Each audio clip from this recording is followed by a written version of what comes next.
Il y a quand même des choses qui, enfin, si on fait un parallélisme des formes, je vous rappelle qu'à une certaine époque, notamment dans le cadre de l'élection présidentielle, un certain nombre de juges se sont auto-saisis d'un certain nombre de déclarations qui avaient été faites. Et ils ont pris du temps pour regarder ce genre de choses. Nous, ce que nous demandons, c'est simplement avoir des réponses à des questions. Enfin, je veux dire, c'est quand même pas l'Himalaya que nous demandons. Et si vous ne les avez pas? Ah ben bien évidemment, nous nous engagerons à ce moment-là la démarche.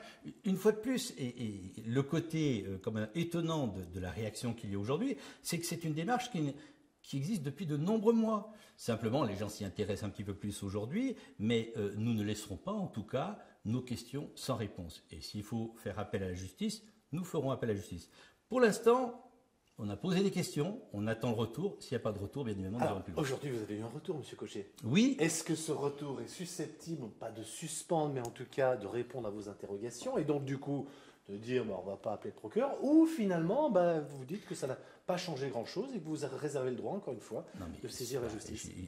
D'abord, l'empressement de la réponse qui finalement ne répond pas aux questions précises que nous avons posées, notamment sur l'utilisation des moyens, sur la réalité donc de l'usage de cet élément-là, et également sur le détail donc des travaux de M. Gérier, fait que si le président actuel pense que ces réponses suffisent à éteindre le feu, je pense que c'est une grave erreur.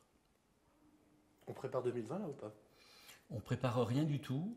On prépare simplement le respect du contribuable. Le contribuable, s'il souhaite aider dans une campagne électorale, il peut faire un don.